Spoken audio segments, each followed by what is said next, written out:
इस समय हम पीर पंजाल टनल के अंदर से निकल रहे हैं। पीर पंजाल टनल इस समय की अगर हम बात करें तो कहीं ना कहीं देश की सबसे लंबी यातायात टनल है जिसमें ट्रेनें चल रही हैं। लेकिन अब यह टनल अपनी पोजीशन से नीचे आने जा रही है। अब यह नंबर 2 पोजीशन पर आ जाएगी। आप सोच रहे होंगे ऐसा मैं क्यों कह रहा हूं?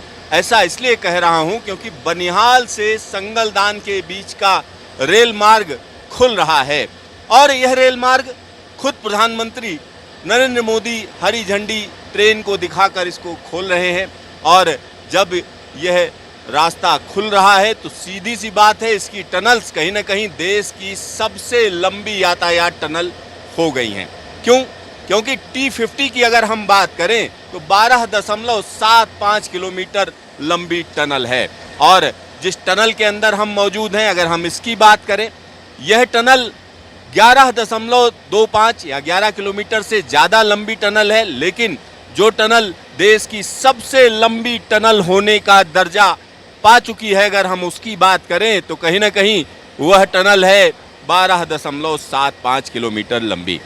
और बनिहाल से जब आगे बढ़ेंगे तो बनिहाल स्टेशन के बाद का जो रेल मार्ग ओपन हुआ है, वह अगला स्टेशन जब बनिहाल से आगे चलेंगे तो खड़ी होगा। खड़ी की बात करें तो आसपास का जो इलाका है, चाहे वो छोटे छोटे गांव हैं, अरपिनचला है, उन सब जगहों को एक अच्छी कनेक्टिविटी देगा, निश्चित तौर पर कहा जा सकता है।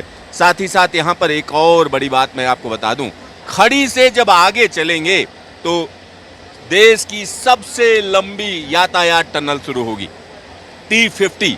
T50 12.75 किलोमीटर लंबी टनल है और यह टनल खड़ी से शुरू होकर सुंबड़ में खत्म होती है।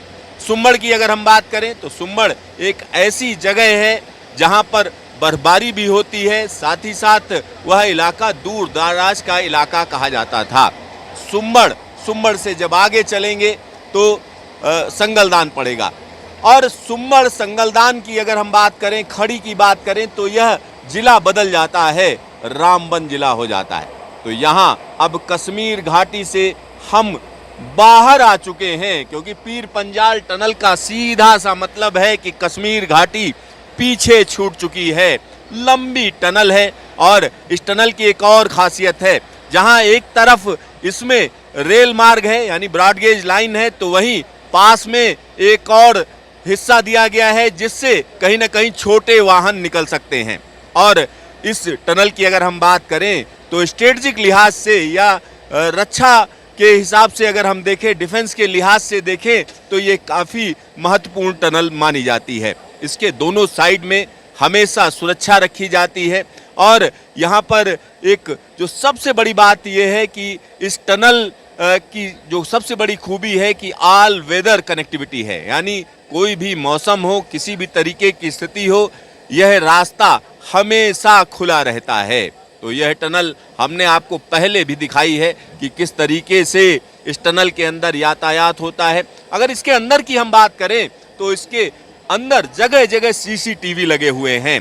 हमेशा इस टनल की आवाजाही पर नज़र रखी जाती है। इस टनल की एक दूसरी खूबी है कि इसमें जो अगर हम पास की बात करते हैं तो इसमें जगह जगह अग्निशमन की भी व्यवस्था है। साथ ही साथ कोई आपातकालीन स्थिति बने तो उसमें इस तरीके की व्यवस्था है कि आप बाहर कांटेक्ट कर सकते हैं। खास तरीके का कम्युनिकेशन सिस्टम इसके अंदर लगाया गया है जिसमें कम्युनिकेशन फेल ना हो, क्योंकि ये टनल अपने आप में काफ़ी महत्वपूर्ण टनल बताई जाती है और पीर पंजाल पहाड़ियों के बीच में है। तो अगर हम हिमालय की बात करें तो अलग अलग रेंजेज हैं, जिसमें जैसे शुरुआती रेंज की अगर हम बात करते हैं तो शिवालिक है। शिवालिक के बाद की अगर हम बात करें तो कहीं ना कहीं अगर हिमाचल में रहें तो धौलाधर है और उसके बाद की अगर हम बात करते हैं जब यहाँ हम पहुँचते हैं कश्मीर में तो कश्मीर में पीर पंजाल की पहाड़ियाँ हैं। तो पीर पंजाल की पहाड़ियाँ ये कहीं ना कहीं इन पहाड़ों की अगर हम बात करें तो ये एक ऊंची ऊंची पहाड़ियाँ हैं। इसमें जो अधिकतम ऊंचाई है अगर हम उसकी बात करते हैं तो 6500 मीटर की ऊंची ऊंची चोटियाँ हैं। पीर पंजाल के बाद की अगर हम बात करें तो जंस्कर पड़ता है। जंस्कर के पार अगर हम देखें तो ट्रांस हिमालय बोला जाता है या हायर हिमालय बोला जाता है।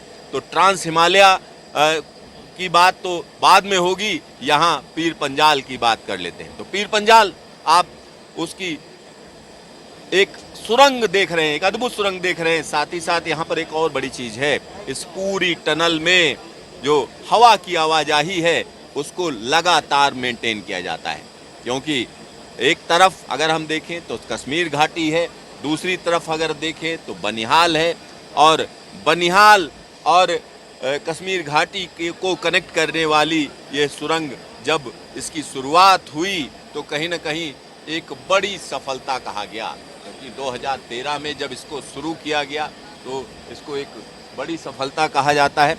और इस वजह से कहा जाता है क्योंकि पहली दफा ऐसा हुआ जब हम कह सकते हैं कि ट्रेन को पीर पंजाल की पहाड़ियों को पार करते हुए आर पार ले जाया गया। तो निश्चित तौर पर भारतीय रेलवे की एक बड़ी उपलब्धि थी। और उसके बाद का जो हम कह सकते हैं हिस्सा है, अगर USBRL की बात करें तो कहीं ना कहीं एक बड़ी सफलता कही जा सकती है, क्योंकि बनिहाल से लेकर संगलदान के बीच में अब रेल रूट तैयार हो गया है। 48.1 किलोमीटर लंबा यह rail route broad gauge line का है, यानी बड़ी लाइन है। तो इसका सीधा सा मतलब हुआ कि आने वाले समय में जब इसकी कनेक्टिविटी कटरा से हो जाएगी तो कहीं ना कहीं इस ट्रैक पर राजधानी जैसी ट्रेनें चलेंगी, वंदे भारत जैसी ट्रेनें चलेंगी, और उसके लिए रेलवे ने कमर कस ली है, रेलवे ने तैयारियां कर ली हैं। वंदे भारत भी आ चुकी है, राजधानी का रैक भी पहुंच रहा है, तो एक बड़ी योजना है। यहाँ पर अगर हम इस पूरे के पूरे रास्ते की बात करें तो बनिहाल से लेकर कटरा के बीच में 111 किलोमीटर लंबा रेल मार्ग बिछाया गया है, और इसमें 2 जगह परेशानियां आ रही हैं, जिसकी वजह से सिर्फ संगलदान तक इसको खोला जा रहा है। अब हम संगलदान की बात कर लेते हैं। संगलदान एक ऐसी जगह है जहां पर यानी ये इलाका कहीं ना कहीं अलग थलग रहता था, और एक वक्त था जो जब यह आतंकवाद से प्रभावित था। और संगलदान से जब आगे चलेंगे तो हम कह सकते हैं इंद पड़ता है। इंद के बाद की अगर हम बात करें तो सावलकोट है, सावलकोट से आगे चलेंगे दुग्गा स्टेशन है, दुग्गा स्टेशन के बाद चेनाब ब्रिज, चेनाब ब्रिज को जब पार करेंगे तो रियासी स्टेशन आएगा, और रियासी स्टेशन को पार करके जब आगे पहुंचेंगे तो अंजी ब्रिज, यानी भारतीय रेलवे का पहला केबल स्टेड रेलवे पुल बनकर पूरी तरह से तैयार है। उसके बाद हम कह सकते हैं एक और टनल है, टनल के बाद फिर दूसरी टनल, यानी अगर हम 111 किलोमीटर लंबे रास्ते की बात करें तो इसका एक बड़ा हिस्सा टनल से होकर गुजरता है, क्योंकि ऊंचे ऊंचे पहाड़ हैं, उनको पार करने के लिए सीधा तरीका है कि सुरंग बनाई जाए, और सुरंग बनाई गई तो 111 किलोमीटर में से तकरीबन 98 किलोमीटर का हिस्सा सुरंगों से होकर जाता है। तो आप अगर सोच रहे हैं कि कटरा से बनिहाल के बीच में चलेंगे, ऊंचे ऊंचे पहाड़ दिखेंगे, खूबसूरत घाटियां दिखेंगी, तो ऐसा मत समझिए, क्योंकि आप लगातार सुरंग के अंदर ही सफर करेंगे। अब इस समय की अगर हम बात करें तो पीर पंजाल टनल खत्म होने जा रही है, और एक और नया दृश्य हम अपने दर्शकों को दिखाना चाह रहे हैं। यहाँ पर अब कहीं ना कहीं कश्मीर घाटी को छोड़कर हम आगे आ चुके हैं, और इस टनल के दूसरे छोर पर आ पहुंचे हैं। इसको बनिहाल छोर कहा जाता है। तो बनिहाल छोर पर आ चुके हैं।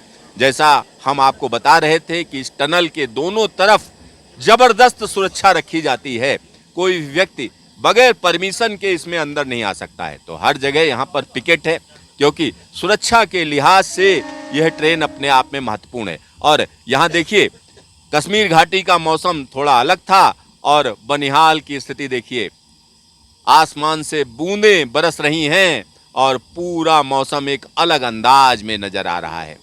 और अपने दर्शकों को बता दूं कि यह सीजन फरवरी का सीजन है, और विंटर सीजन में यहाँ पर जो बारिश होती है वो वेस्टर्न डिस्टरबेंस से होती है। दो वेस्टर्न डिस्टरबेंस हैं, और दोनों वेस्टर्न डिस्टरबेंस एक दूसरे को सपोर्ट कर रहे हैं। और यहाँ पर जो बारिश हो रही है, अगर हम उसकी बात करें तो इसकी बूंदें कहीं ना कहीं अरब सागर से होती हुई, गुजरात के ऊपर से होती हुई, राजस्थान के ऊपर से होती हुई पंजाब को पार करती हुई बनिहाल पहुंच चुकी हैं। और हम ऐसा आपसे क्यों बता रहे हैं, किस लिए बता रहे हैं? इसलिए बता रहे हैं क्योंकि भारतीय रेलवे भी ऐसा ही करती है। देश के एक कोने को दूसरे कोने से जोड़ने का काम भारतीय रेलवे करती है। और यहाँ पर अब हम बनिहाल स्टेशन पर आ चुके हैं।